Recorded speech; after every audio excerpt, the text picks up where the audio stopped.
How much vitamin D would be a good idea for us to take daily? Well, I think we should probably go to the specialists, right? The range of vitamin D is for strong adults, and I'm still trying to figure out some. Strong adults need about 2000 IU daily.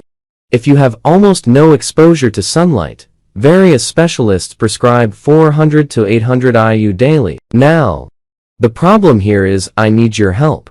Well, I'm just trying not to understand that at the point where we take vitamin D. It's in these units here, in international units, but when you measure blood, it's not in international units. It's in nanograms per milliliter. Okay, assuming how we can at least get an idea of how much vitamin D we should be taking.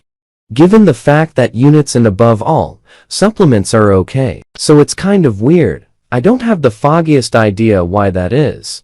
They do this after assuming that we are checking the ideal concentration of vitamin D. In your blood, it should be between 40 to 60 nanograms per milliliter. Well, if you have 20 nanograms per milliliter, that will be considered too low, and we should change more. More than 20 nanograms per milliliter to international units per milliliter, and 0.8 would be a little low anyway. And the question is, how much blood do we have? Since this is per milliliter and not all of your blood. So we have about 5 liters of blood on top of that in a normal person. Volume? This would give us an assumption that we've got 4000 IU of vitamin D. So people who are lacking that have 20 nanograms per milliliter really have about 4000 IU of vitamin D, which is really much more noteworthy than what's suggested. There is some conflicting data here. Isn't there? Okay. So keep following me here, because in such a case we take the ideal concentration, which is 40 to 60. Well, what is the amount of vitamin D in international units? Well, if you do the math, the normal range in your blood is between 8000 to 9000 IU.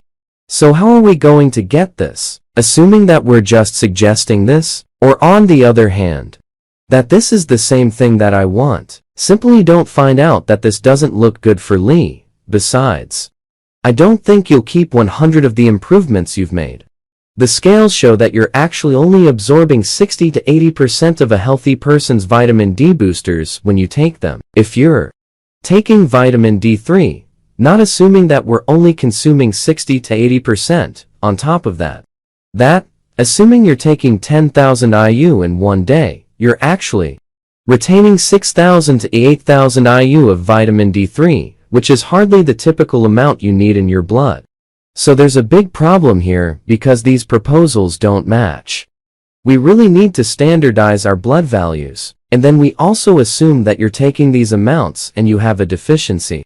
Or you have other problems, like exacerbation. Or on the other hand, you don't have a gallbladder. Or you've had stomach damage from previous anti-infectives, or you're more experienced, or you have an obstruction in insulin, or there are countless obstacles that will prevent you from maintaining vitamin D.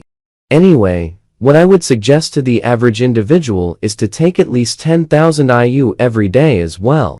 Plus, you can get sun exposure if you can just meet the basic necessities that your body needs. And another point I have to point out is that vitamin D is the most important nutrient because it is very important for your resistance system.